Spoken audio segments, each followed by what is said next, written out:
தேசிய நெடுஞ்சாலைகளில் உள்ள அனைத்து சுங்கச்சாவடிகளிலும் சுங்க கட்டணம் வசூலிப்பது நள்ளிரவு முதல் மீண்டும் நடைமுறைக்கு வந்துள்ளது. இதுகுறித்த கூடுதல் தகவல்களை சென்னையில் இருக்கும் நமது செய்தியாளர் பாலாஜியிடம் கேட்கலாம். பாலாஜி, சுங்க கட்டண வசூலில் மீண்டும் நடைமுறைக்கு வந்துள்ளது குறித்து சொல்லுங்க. வணக்கம் மகேஷ். அதாவது 500 ரூபாய் மற்றும் 1000 ரூபாய் செல்லாது என்ற அறிவிப்புக்கு பிறகு சுமார் 24 நாட்களாக டோல்கேட், அதாவது சுங்கச்சாவடிகளில் பணம் வசூலிக்கப்படாமல் இலவசமாக பயணம் செய்து வந்திருந்தார்கள். தற்பொழுது இந்த நடைமுறை நேற்று இரவிலிருந்து தளர்த்தப்பட்டு இன்று அதிகாலையிலிருந்து இதற்கான காசுகள் வசூலிக்கப்பட்டு வருகிறது. குறிப்பாக சொல்லணும் அப்படின்னு பார்த்தீங்கன்னா, 200 ரூபாய்க்கு மேல் இருந்தால் மட்டுமே பழைய 500 ரூபாய் நோட்டுகள் வாங்கப்படும் என்ற அறிவிப்பும் இங்கே பல இடங்களில் ஒட்டப்பட்டிருக்கிறது.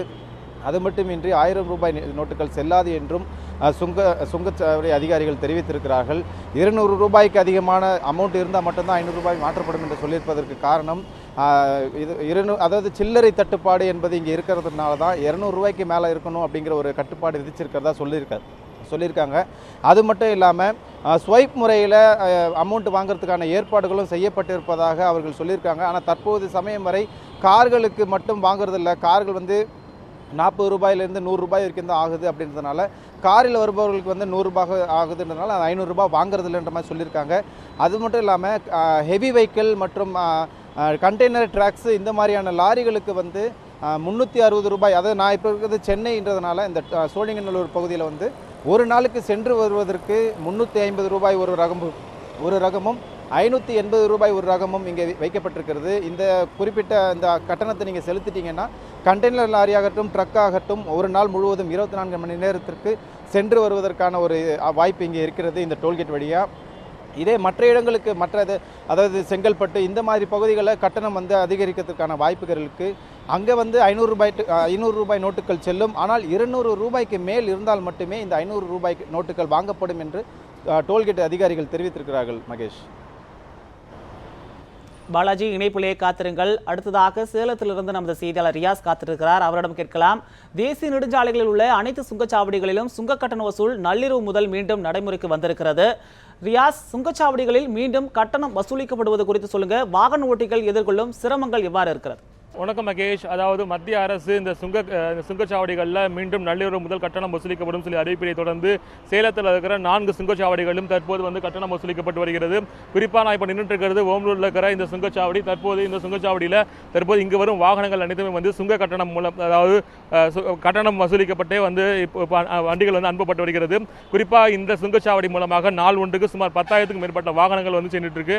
அதே போல வண்டிகள், அதாவது லாரிகள் மட்டும் பார்த்தீங்கன்னாக்கா 5,000க்கும் மேற்பட்ட லாரிகள் இந்த வழியாக சென்றுட்டு இருக்கு. தற்போது இந்த பகுதியில் சுங்க கட்டணம் எந்த அளவில் வசூல் பண்ணுறாங்கிறது பார்க்கலாம். தற்போது பல்வேறு மாநிலங்களில் இருந்து வருகின்ற லாரி இந்த வழியாக வருகிறது. தற்போது இந்த பகுதியில் சுங்க கட்டணம் வசூலிக்கப்பட்டு வருகிறது. அதே போல் பார்த்தீங்கன்னாக்கா இங்கே ஸ்கிரைப்பிங் மிஷின் வைக்கப்பட்டுள்ளது. அதே போல் இந்த 500 ரூபாய் நோட்டுகள் ஒரு சிலர் வாங்கிக் கொள்ள வரதாங்க அதிகாரிகள் தெரிவிக்கிறாங்க. தற்போது இந்த சுங்க கட்டணம் எந்த அளவு வசூலிக்கப்படுகிறது என்பது குறித்து இங்க இருக்கிற அதிகாரிகள் நம்மிடையே கேட்கலாம். சார் வணக்கம். சார், இங்க நள்ளிரவு முதல் இங்க சுங்க கட்டணம் வசூலிக்கப்பட்டு வருகிறதா? குறிப்பா 500 ரூபாய் நோட்டுகளை நீங்க வாங்கிக்கிறீங்களா? நாங்கள் குறிப்பாக பழைய நோட்டுகள் 500 ரூபாய்கள், பழைய நோட்டுகள் 500 ரூபாய் நோட்டுகள் நாங்கள் பெற்றுக்கொள்கிறோம். அதுவும் 200 ரூபாய்க்கு மேல் யார் கட்டணத்தை செலுத்துவார்களோ அவர்கள் தான் பெற்றுக்கொள்ள வேண்டும் என்று எங்கள் உயர் உத்தரவின்படியும் டிவி நியூஸின்படியும் நாங்கள் பெற்றுக்கொண்டு கொள்கிறோம். அதுவரை யாருக்கும் எந்த விதமான தொல்லையும் இல்லாமல் நல்ல முறையாக இயங்கி வருகிறது. மேலும் சில சமயங்களில் சில்லறை இல்லாத வருபவர்கள் தடுமாற்றம் இருக்கப்படுகிறது. அவர்களிடத்து கார்களில் வருபவர்கள் கார்டு ஸ்வீப் செய்து தங்களுடைய கட்டணத்தை செலுத்தி மிகவும் மகிழ்ச்சியாக செல்கிறார்கள். இதனால் எங்களுக்கும் வேலை குறைகிறது, பணம் கேரி செய்வதும் கம்மியாகிறது. நன்றி சார். ஒரு நாளைக்கு இந்த வழி எத்தனை வாகனங்கள் செல்லுது? ஒரு நாளைக்கு சராசரி எவ்வளோ வசூல் ஆகுதுங்க? ஒரு நாளைக்கு சார் சராசரி எங்களுக்கு 22,000 vehicles cross for 24 hours. Maximum 16 to 20 lakhs approximately collection ஆகும் சார். அதாவது கிட்டத்தட்ட ஒரு 20 நாட்களுக்கு மேலாக தற்போது இன்னைக்கு அறிவிச்சாங்க. குறிப்பாக இந்த 2,000 ரூபாய் நோட்டுகள் வாங்கும்போது அவங்களுக்கு தேவையான சில்லறைகள்லாம் நாங்கள் வச்சிருக்கோமா?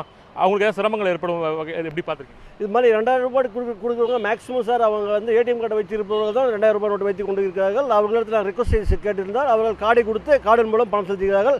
அப்படியும் இல்லை என்றால் அந்த 2,000க்கு நாங்கள் சில்லறை வழங்குகிறோம். சில்லறை தட்டுப்பாடு இல்லாமல் நல்ல முறையில் இயங்கி வருகிறது சார் சுங்கச்சாவடி. மகேஷ், அதாவது குறிப்பாக பார்த்தீங்கன்னாக்கா இங்கே குறிப்பாக இந்த ஸ்பேப்பிங் மிஷின் வச்சிருக்காங்க. அதே போல் சில்லறை தட்டுப்பாட்டை போக்க அனைத்து நடவடிக்கையும் எடுக்கப்பட்டதாக இங்கே இருக்க சுங்கச்சாவடி அதிகாரிகள் வந்து தெரிவிக்கிறாங்க.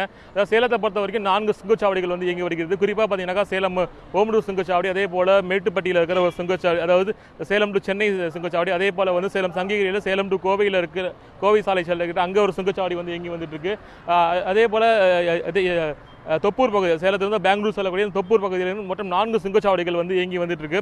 தற்போது நீங்கள் பார்க்கலாம், தற்போது இங்கே வாகனங்கள் வந்து அணிவகுத்து நின்றுட்டு இருக்கு. தற்போது வந்து 2000 ரூபாய் நோட்டு வந்து ஒரு வாடிக்கையாளர் வந்து தருக, அவர்களுக்கு வந்து சில்லறை வந்து இல்லைன்னு சொல்லி இங்கே இருக்கிறவர்கள் வந்து தெரிவிக்கிறாங்க. அதே போல் இங்கு அதிகாரிகள் வந்து சில்லறையை வந்து போதுமான அளவு இருக்குன்னு சொல்கிறாங்க. ஆனால் இருந்த போதிலும் வந்து அவங்களுக்கான சில்லறை வந்து வழங்கப்படுறதில்ல. எப்படி கேட்குறான். சார் வணக்கம் சார், நீங்கள் எங்கேருந்து வரீங்க? உங்களுக்கு போதுமான அளவு சில்லறை கொடுக்குறாங்க சார்கிட்ட கொடு சார். நீங்கள் போவாங்க சார். சார் உங்களுக்கு அந்த சில்லறையெல்லாம் உங்களுக்கு கொடுக்குறாங்களா? இங்கே எவ்வளோ ரூபா கொடுத்தீங்க நீங்கள் சொல்லுங்கள். நீங்கள் 2000 ரூபாய் கொடுத்தாங்க சார். சேஞ்ச் இல்லைன்னு சொல்கிறாங்க சார். விட மாட்டேங்கிறாங்க. போய்ட்டு அப்படின்னு வரும்போது எடுத்துக்கிறேன்னு சொன்னாங்க. அதுக்கும் இல்லைங்க, நீங்கள் சில்லறை இருந்தால் கொடுங்க, இல்லைனா வந்து கார்டு கொடுத்துட்டு இது பண்ணிட்டு போங்க, இல்லை வெயிட் பண்ணுங்கன்னு மாதிரி சொல்கிறாங்க. குறிப்பாக இங்கே இருக்கிற வாகன ஓட்டிகள் வந்து இங்கே அதிகாரிகள் வந்து சில்லறை தட்டுப்பாடு இல்லைன்னு சொல்லலாம். இங்கே 2000 ரூபா நோட்டுகள் வந்து இவங்க வந்து அதிகாரிகள் வந்து வாங்க மறுக்கிறாங்க. இதனால் வந்து பின்னாடி பார்த்தீங்கன்னா வண்டிகள் வந்து நிறைய வண்டிகள் வந்து நின்றுட்டுருக்கு. அதே போல் இங்கே இவர்கள் இந்த சில்லறை இல்லைங்கிறதால இவர்களுக்குள்ளேயே வந்து வாக்குவாதமும் இங்கே வந்து ஏற்படுகிறது. தற்போது இங்கே சில்லறை கொடுத்தால் மட்டும்தான் வந்து வண்டி இந்த வழியாக செல்லும் சொல்லி இங்கே இருக்கிற அளவுகள் வந்து தெரிவிக்கிறாங்க. இதனால் பார்த்தீங்கன்னாக்கா ஏராளமான வண்டிகள் வந்து பின்னாடி நிற்குது. மீண்டும் வந்து இந்த சில்லறை தட்டுப்பாட்டால் பல்வேறு இடையூறுக்கு ஆளாகிட்டு இருக்காங்க. மகேஷ். ரியாஸ், இணைப்பிலேயே காத்திருங்கள். அடுத்ததாக பாலாஜியிடம் கேட்கலாம். பாலாஜி, நீங்கள் நின்று கொண்டிருக்கும் சுங்கச்சாவடியில் பழைய 500 ரூபாய் நோட்டுகள் வாங்கப்பட்டிருக்கிறதா? அப்படி வாங்கும் பட்சத்தில் அவர்களுக்கு மீதம் சில்லறை கொடுக்க சில்லறை இருப்பு இருக்கிறதா? தற்போது நான் இருக்கக்கூடியது வந்து இந்த ஓஎம்ஆரில் இருக்கக்கூடிய ஒரு சுங்கச்சாவடியில் தான் இருக்கேன். இங்கே வந்து அந்த கார்களுக்கு 22 ரூபாய் போவதற்கும் வருவதற்கும் சேர்த்து நீங்கள் பார்த்தீங்கன்னா 40 ரூபா தான் ஆகுது. அதனால் 200 ரூபாய்க்கு கம்மி இருக்குது அப்படிங்கிறதுனால அந்த 500 ரூபா வாங்கப்படலை. ஆனால் பெரிய ரக லாரிகள் மற்றும் கண்டெய்னர்கள் லாரிகளுக்கு வந்து 350 ரூபா 560 ரூபாய் இந்த மாதிரி கட்டணங்கள் நிர்ணயிக்கப்பட்டு இருக்கிறதுனால இவர்கள் வந்து ஒரு நாள் போயிட்டு வரதுக்கான பாஸ் மாதிரி கொடுக்குறாங்க. ஸோ இதுக்கு வந்து 380 மற்றும் 560 ரூபாய் வீதம் இருக்கிறதுனால அந்த பழைய 500 ரூபாய் நோட்டுகள் வாங்குறாங்க. அந்த 20 ரூபாய் மற்றும் 40 ரூபாய் கார்களுக்குன்றதுனால 500 ரூபாய் வாங்குறதில்ல. மற்றபடி 200 ரூபாய்க்கு மேலே இருக்கக்கூடியவர்களுக்கு வந்து சில்லறைகள் கொடுக்கப்படுகிறது.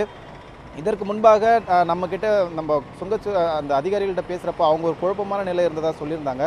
அது என்ன அப்படின்னு பார்த்தீங்கன்னா, பெட்ரோல் பங்குகளுக்கு வந்து நேற்று நள்ளிரவு முதல் வந்து இந்த பணம் வாங்கக்கூடாது அப்படின்ற ஒரு அறிவிப்பு சொல்லியிருந்தாங்க இல்லையா? அதே அறிவிப்பை சுங்கச்சாவடிகளுக்கும் இருக்குது அப்படின்ற ஒரு அறிவிப்பு திடீர்னு இவங்க வந்ததால் இவங்க குழப்பமடைஞ்சதாக சொல்லியிருந்தாங்க. அதனால அதிகாலையில் வந்த வாகனங்கள் கிட்ட அந்த 500 ரூபாய் கூட வாங்க முடியாத ஒரு சூழல் இருந்ததாக தெரிவிச்சிருந்தாங்க. தங்களுக்கான அறிவிப்புகள் சரியான முறையில் வராதது ஒரு காரணமாகவும் சொல்லியிருந்தாங்க அவங்க. தற்போதைய சூழலில் 500 ரூபாய் வாங்குறாங்க. ஆனால் அந்த 200 ரூபாய்க்கு மேலே இருக்கக்கூடிய கட்டணங்களுக்கு மட்டும்தான் 500 ரூபாய் பெறப்படுகிறது. மகேஷ். பாலாஜி, தற்போது 2000 ரூபாய் கொடுத்தால் அவர்களுக்கு சில்லறை கொடுப்பதற்காக சில்லறை இருக்கிறதா? இது குறித்து டோல்கேட் அதிகாரிகள் என்ன தெரிவிக்கின்றனர்? கொடுப்பதற்கு அதாவது இவங்க கிட்ட ஓரளவுக்கு சில்லறை இருக்குது. இவங்க ஏற்கனவே வாங்கியிருக்கிற அமௌண்ட் வச்சுட்டு ஏற்கனவே குறிப்பிட்ட இப்போ காலையில் ஒரு 10 மணி வரைக்கும் இந்த 9 மணி அந்த இதில் வரைக்கும் இவங்க கிட்ட வந்து கொடுப்பதற்கான சில்லறைகள் இருக்கிறது. தற்பொழுது தான் காலையிலிருந்து வந்த வருமானத்தை வந்து கவுண்டர்களிலிருந்து இரவு பணியாற்றியவர்கள் வந்து அந்த கவுண்டர்களை கொடுத்தாங்க. அதிகப்படியான 100 ரூபாயும் 10 ரூபாய் 20 ரூபாய் 50 ரூபாயும் வைத்திருந்தார்கள். புதிய 500 ரூபாய் நோட்டுகளும் ஒரு சிலர் கொடுத்திருக்கிறார்கள். கொடுப்பதற்கு அந்த 500 ரூபாய்க்கு மீதான அந்த குறிப்பிட்ட அந்த 2000 ரூபாய் கொடுத்தீங்கன்னா 500 பேலன்ஸ் இருக்கக்கூடிய அமௌண்ட்டு கொடுப்பதற்கான சில்லறைகள் தற்போது வரை இவர்களிடம் இருக்கிறது. ஆனால் 20 ரூபாய் மற்றும் 40 ரூபாய் இருப்பவர்கள் மட்டும் சில்லறையோடு வர வேண்டும் என்ற ஒரு பதாகையும் இங்கே வைத்திருக்கிறார்கள். பொதுமக்களும் அதற்கேற்றாற் போல 22 ரூபாய் மற்றும் 40 ரூபாய் கொடுத்து தான் வாங்கி செல்கிறார்கள். மகேஷ். சுங்க கட்டணம் வசூல் குறித்த கூடுதல் தகவல்களுக்கு பாலாஜி மற்றும் ரியாஸ் அவர்களுக்கு நன்றி.